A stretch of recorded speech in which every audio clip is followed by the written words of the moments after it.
السلام علیکم ورحمۃ اللہ وبرکاتہ دوستوں، میں ہوں محمد راشد اقبال اور آپ دیکھ رہے ہیں ہمارا YouTube channel teach your self.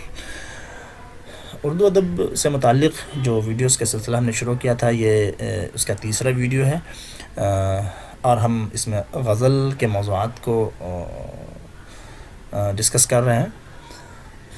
تو ابھی ہم دیکھیں گے کہ غزل کا موضوع کیا ہے، اور غزل گوئی کے آغاز اور ارتقاء اور اس کی کچھ تاریخ کے بارے میں کچھ باتیں کریں گے۔ ٹھیک ہے دوستو، آگے بڑھنے سے پہلے ہم آپ سے ریکویسٹ کر دیں کہ اگر آپ نئے ہیں اور آپ نے اب تک اگر ہمارے اس یوٹیوب چینل کو سبسکرائب نہیں کیا تو ضرور سبسکرائب کریں، نوٹیفیکیشن کا بیل بھی دبا دیں تاکہ آپ کو نئے ویڈیوز کی نوٹیفیکیشن ملتی رہے۔ اور اگر ہمارا یہ کام آپ کو اچھا لگ رہا ہو تو اسے زیادہ سے زیادہ لائک کریں، شیئر کریں، اور اگر کوئی سوال ہو تو کمنٹ باکس میں ضرور اپنے سوال کو رکھیں تاکہ ہم اس کو سالو کرنے کی کوشش کریں اور اپنے کام کو اور بہتر اور عمدہ بنا کر آپ کے سامنے پیش کر سکیں۔ اوکے دوستو، آگے بڑھتے ہیں۔ تو غزل کا موضوع کیا ہے؟ غزل کا موضوع ابتدا میں تو صرف عشق مجاز تھا، پھر عشق حقیقی اور تصوف بھی غزل کے دائرے میں آیا، اور اب غزل میں حیات و کائنات کے مختلف مسائل کو غزل کو شعراء نے پیش کیا ہے۔ کہا کہ شروع میں جو غزل کا ابتدائی دور ہے اس میں صرف حسن و عشق اور عشق مجازی کو ہی غزل میں پیش کیا جاتا تھا، یعنی محبوب کی عشق اور حسن کے ہی واقعات پیش کیے جاتے تھے۔ پھر اس کے بعد جو ہے اس کا دائرہ وسیع ہوا، اس کا عشق حقیقی کو، پھر تصوف کو، اور اب جو جدید دور غزل ہے اس میں غزل کا جو جدید دور ہے اس میں اب حیات و کائنات کے سارے موضوعات کو غزل کے اندر غزل کو شعراء نے پیش کیا ہے، تو گویا کہ اس کے موضوع کے اندر کافی وسعت آ گئی ہے۔ ٹھیک ہے، آگے اردو غزل گوئی کا آغاز۔ اردو میں غزل گوئی کی ابتدا فارسی شاعری کے اثر سے ہوئی۔ امیر خسرو اردو یا ہندوی زبان کے پہلے شاعر تھے۔ دکن میں اردو صوفیاء کرام کے ذریعے پہنچی۔ یہ کہہ رہے ہیں کہ غزل گوئی کی، جیسے اس سے پہلے بھی ہم نے بات کی تھی کہ غزل جو ہے عربی ادب کے اندر غزل نہیں تھی، قصیدہ تھی، اور قصیدہ کے ہی اندر تشبیب کے اندر اگر وہ قصیدہ کے تشبیب جو اجزاء ہوتے ہیں تو قصیدہ کے اجزاء میں جو تشبیب ہوتا ہے اس تشبیب کے اندر اگر محبوب کے ذکر کیا جائے اور تو وہ غزل کی شکل بن جایا کرتی تھی۔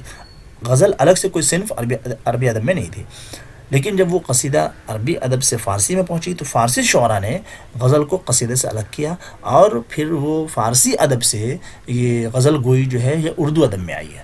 ٹھیک ہے، یہ میں نے پہلے بھی بتایا تھا۔ امیر خسرو اردو کے یا ہندوی زبان کے پہلے شاعر تھے۔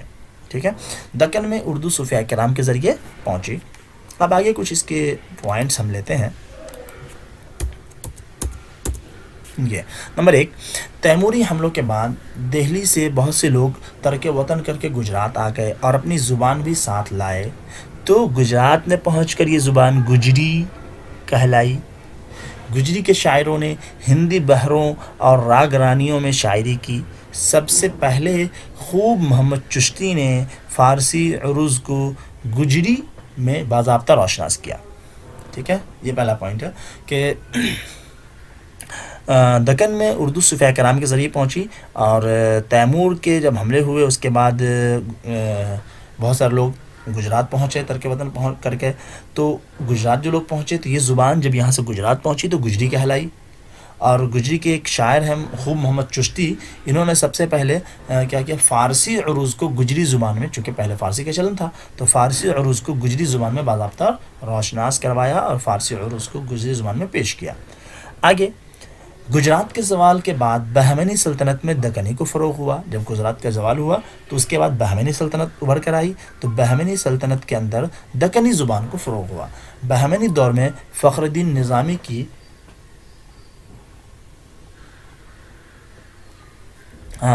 دکنی زبان میں فخر الدین نظامی کی مثنوی پدم راؤ سے مثنوی نگاری کا آغاز ہوا، اور اسی دور میں غزل کی صنف بھی روشناس ہوئی۔ ٹھیک ہے، جب بہمنی دور کا، گجرات کے زوال کے بعد جب بہمنی دور کا آغاز ہوتا ہے تو وہاں جو ہے فخر الدین نظامی کی پدم راؤ سے مثنوی نگاری کا آغاز ہوتا ہے، اور اسی کے ساتھ غزل کا بھی آغاز ہوتا ہے۔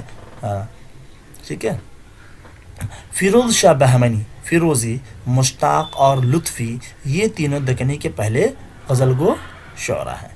اسے دیکھ لیں, یہ 3 شاعروں کا نام آیا ہے, اسے دیکھ لیں کیا ہے. فیروز شاہ بہمنی فیروزی, مشتاق اور لطفی, یہ تینوں دکنی کے پہلے غزل گو شعرا ہیں. بہمنی, اب یہ دکنی جو ہے بہمنی دور کی ہم بات کر رہے ہیں, تو یہ 3 شاعر ہیں, فیروز شاہ بہمنی فیروزی مشتاق اور لطفی, یہ تینوں دکنی کے پہلے غزل گو شعرا ہیں.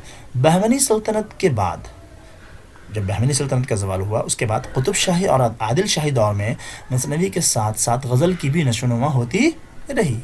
ٹھیک ہے, تو گویا کہ مثنوی نگاری کے ساتھ غزل کے کا آغاز ہوا, اور مثنوی نگاری کے ساتھ ساتھ غزل کے بھی نشو و نما ہوتا رہا. آگے, دبستان گولکنڈہ میں غزل کے اولین نمونے فیروز, ملا خیالی, شیخ محمد گجراتی اور حسن شوقی کے کلام میں ملتے ہیں, اور گولکنڈہ کے دیگر شاعروں میں محمد قلی قطب شاہ, وجہی, عبداللہ قطب شاہ اور غواسی وغیرہ نے بھی اس صنف کی آبیاری کی ہے.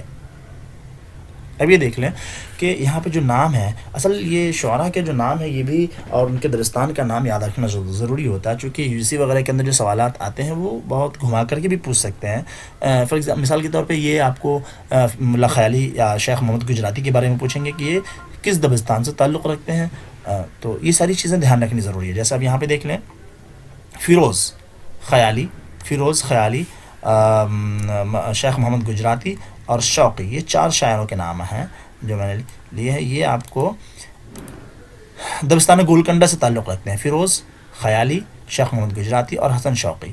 ٹھیک ہے, اور اسی طریقے سے آپ کو آ گیا یہ محمد قلی قطب شاہ, وجی, عبداللہ قطب شاہ, وجی اور غواسی, یہ لوگ بھی دبستان گولکنڈہ سے تعلق رکھتے ہیں, دبستان گولکنڈہ کے شاعر ہیں.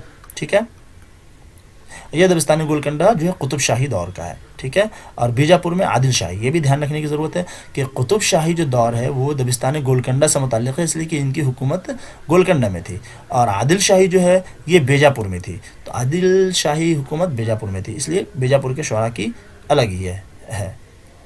اب آگے دیکھیے, بیجاپور کی عادل شاہی حکومت میں شاہ برہان الدین جانم, سید شہباز حسینی, خواجہ محمد دہدار فانی نے غزل کا چراغ جلایا. ٹھیک ہے, تو اب دیکھ لیجئے کہ بیجاپور کے عادل شاہی دور حکومت میں جو غزل کو شعراء ہیں وہ یہ ہیں, شاہ برہان الدین جانم, سید شہباز حسینی, خواجہ محمد دہدار فانی, اور نصرتی ہاشمی بیجاپوری اور ملک خوشنود وغیرہ نے بھی صنف غزل کو سنوارا. تو اب یہ دیکھیے, نصرتی اور ہاشمی اور ملک خوشنود, یہ لوگ بھی عادل شاہی دور کے غزل گو شعراء ہیں. ٹھیک ہے, دکن میں غزل کی ابتدا اگرچہ فارسی شاعری کے زیر اثر ہوئی, لیکن دکن کے غزل گو شعراء نے فارسی کی نقالی نہیں کی, بلکہ غزل کی زبان, کردار اور پایۂ اظہار ہر چیز کو انہوں نے اپنے مقامی تہذیب و معاشرت کے مطابق بدل ڈالا. اس طرح دکن کی غزل میں دکنی چھاپ یا مقامی رنگ صاف نظر آتا ہے. ٹھیک ہے, تو چونکہ اس زمانے میں تو فارسی کا بول بالا تھا, اس زمانے میں دکنی شاعروں نے شاعری شروع کی, لیکن انہیں فارسی کی مکمل نقالی نہیں کی. ٹھیک ہے, اور غزل کے اندر انہوں نے اپنے علاقائی زبان کو ترجیح دی, اپنی معاشرت, اپنی تہذیب کو ڈھالا, تو اس لیے دکنی ادب ایک الگ رنگ میں اور اپنے مقامی رنگ میں ابھر کر سامنے آیا. ٹھیک ہے, آگے دیکھیے, ریختی کی صنف کا آغاز بھی دکن میں ہوا. ریختی, اب آگے کیا ہے ریختی ہم پڑھیں گے, آگے بھی آئے گی. ریختی کا صنف بھی جو ہے اس کا آغاز بھی دکن میں ہوا, اور سید ہاشمی بیجاپوری نے ریختی کو, یہ ان کا نام یاد رکھیں گے, ریختی کے موجد کہہ سکتے ہیں ان کو ہم, تو سید ہاشمی بیجاپوری نے ریختی کو ایک علیحدہ صنف کی حیثیت دی, ایک علیحدہ, ایک الگ سے غزل کے علاوہ, ہے نا. ریختی نے ایک صنف کی حیثیت سے جو سر ابھارا وہ سید ہاشمی بیجاپوری کی وجہ سے. ٹھیک ہے, آگے ولی کے عہد تک اچھا، ولی کے عہد تک پہنچتے پہنچتے غزل کی زبان اور اظہار کے پیرایوں میں نمایاں تبدیلی ہوئی۔ اب کہہ رہے ہیں کہ یہ جو دکنی دور سے شروع ہوا، اس زمانے سے غزل گوئی نے جو ترقی کی کرتے کرتے جب ولی کے عہد تک جب وہ غزل پہنچی تو اس وقت تک غزل کی زبان اور اظہار کے پیرایوں میں نمایاں تبدیلی ہوئی اور دکنی کی شاعری روایت فارسی کے قالب میں ڈھلنے لگی۔ یعنی دکنی شاعری بھی فارسیت زدہ ہو گئی تھی، تو ولی کے دور تک پہنچتے پہنچتے دکنی شاعری بھی فارسیت زدہ ہو چکی تھی۔ ولی نے، ٹھیک ہے، فارسی کے اثرات اس نے بھی تھوڑے بہت قبول کر لیے تھے۔ ولی نے غزل میں خارجیت کا رنگ کم کیا اور اسے داخلی جذبات اور احساسات اور قلبی کیفیات کے اظہار کا ذریعہ بنایا اور سادہ زبان اختیار کیا۔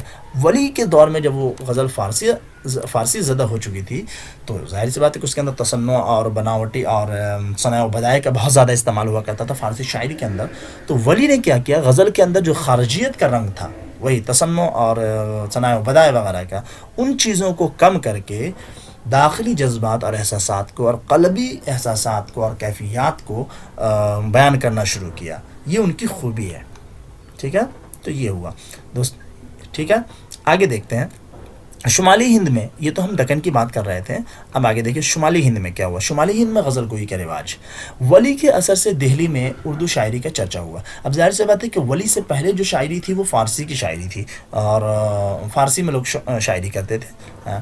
تو ولی کے اثرات سے دہلی میں اردو شاعری کا چرچا ہوا جب ولی کا دیوان 1817 میں، چونکہ ولی 1700 میں پہلی بار دہلی آئے تھے، اس ٹائم تو دیوان نہیں تھا ان کے ساتھ، لیکن جب یہ دوبارہ آئے تو 1718 میں آیا اور اس وقت ان کا دیوان ان کے ساتھ تھا، ٹھیک ہے۔ تو 1718 میں دہلی پہنچا تو وہاں کے فارسی گو شعراء ولی کی تقلید میں ریختہ کہنے لگے۔ کہہ رہے ہیں دہلی میں چونکہ فارسی گو شعراء تھے، تو جب ولی کا اردو شاعری کا دیوان 1718 میں دہلی پہنچا تو جو دہلی کے فارسی گو شعراء تھے انہوں نے بھی ولی کی تقلید کیا۔ انہوں نے یہ سمجھا کہ اردو جیسی گری پڑی زبان میں بھی ہم شاعری کر سکتے ہیں کیا، تو پھر انہوں نے اردو کی طرف زبان میں شاعری شروع کی اور اس کو اس زمانے میں ریختہ کہتے تھے۔ کیا کہتے تھے؟ ولی کی تقلید میں ریختہ کہنے لگے، یعنی ریختی زبان یا ریختہ زبان میں شاعری شروع کی۔ دہلی میں اردو شاعری کے پہلے دور میں، اب یہ دیکھیے یہ اہم چیز ہے کہ دہلی میں اردو شاعری کے پہلے دور میں کون کون سے شاعر آتے ہیں؟ آبرو، ناجی، یکرنگ اور حاتم کے نام آتے ہیں۔ تو یہ سمجھیے کہ یہ پہلے دور کے شعراء ہیں، آبرو، ناجی، یکرنگ اور حاتم۔ یہ دور اب اردو شمالی ہند میں جو غزل گوئی کا رواج ہوا، یہ اردو غزل میں ایہام گوئی کا زمانہ تھا۔ یہ ایہام گوئی کیا ہوتا ہے؟ یہ ایک صنعت ہے۔ تو جب فارسی سے اردو غزل گوئی کی طرف آئے تو یہ پہلا جو دور تھا یہ ایہام گوئی کا زمانہ کہلاتا تھا۔ یہ ایہام گوئی کیا تھا؟ ایہام کیا ہوتا ہے؟ ایہام ایک صنعت ہے، اس سے مراد شعر میں ایسا لفظ لایا جائے جس سے دو یا دو سے زیادہ معنی ہو۔ شعر پڑھ کر ذہن فوری طور پہ قریبی معنی کی طرف جائے اور غور کرنے پہ اس کے دوسرے اصلی معنی پر توجہ مرکوز ہو، یعنی ذو معنی لفظ استعمال کیا جائے جس کے دو معنی ہو یا دو سے زائد معنی ہو۔ ظاہری طور پہ شعر پڑھتے وقت ذہن جو ہے دوسرے معنی کی طرف جائے، پہلے فوری جو قریبی معنی اس کی طرف جائے، لیکن شاعر کی جو مراد ہو وہ بعید والا معنی، دوسرا معنی ہے وہ ہو، تو اس سے ایہام گوئی کہتے ہیں، ٹھیک ہے۔ یہ ایہام گوئی کا دور ہے۔ یہ آبرو، ناجی، یکرنگ اور حاتم کا زمانہ ہے اور اسے ایہام گوئی کا زمانہ بھی کہتے ہیں۔ تو اگر یہ سوال ہو کہ ایہام گوئی شعراء میں کن کا نام آتا ہے؟ آبرو، ناجی، یکرنگ اور حاتم، یہ تمام لوگ ایہام گوئی کے دور کے ہیں، یہ تمام ایہام گو شعراء ہیں۔ بعد میں مرزا مظہر جان جانا اور دیگر شعراء نے صنعت ایہام کی مخالفت کی، جس سے ایہام گوئی کم ہو گئی۔ تو اب یہ دیکھیں کہ مرزا مظہر جان جانا اور ناسخ کا بھی نام اس میں آتا ہے کہ انہوں نے ایہام گوئی زبان کی اصلاح پہ زور دیا اور ایہام گوئی کی مخالفت کی، تو اس وجہ سے ایہام گوئی کا دور پھر ختم ہوا اور کم ہوا، چونکہ اس سے کلام کے اندر عیب پیدا ہو جاتا تھا اور مفہوم کو سمجھنے میں پریشانی ہوتی تھی۔ تو یہ اس کی کچھ نقائص اور اس کی کچھ کمیاں تھیں، ٹھیک ہے دوستوں۔ تو آج کے لیے اتنا ہی۔ اب آگے ہم دبستان دہلی، دبستان لکھنؤ کے بارے میں تذکرہ کریں گے، ٹھیک ہے۔ آج کے لیے اتنا ہی، اور امید ہے کہ ہماری یہ کوشش آپ کو اچھی لگ رہی ہوں، ٹھیک ہے۔ تو جب تک کے لیے اتنا ہی۔ اگر آپ نے اس ویڈیو کو اگر یہ ویڈیو آپ کو اچھا لگ رہا ہو تو اسے لائک کریں، شیئر کریں اور ہمارے چینلز کو ضرور سبسکرائب کر لیں، اور تاکہ ہمیں بھی پتہ چلے کہ ہمارے کام کو لوگ دیکھ رہے ہیں اور اس سے خوشی ہوتی ہے، اچھا بھی لگتا ہے، اس سے ہماری حوصلہ افزائی ہوتی ہے۔ تو ٹھیک ہے دوستوں، پھر ملتے ہیں کسی اگلے ویڈیو میں. جب تک خوش رہیں، اپنا خیال رکھیں. اللہ حافظ. السلام علیکم ورحمۃ اللہ وبرکاتہ.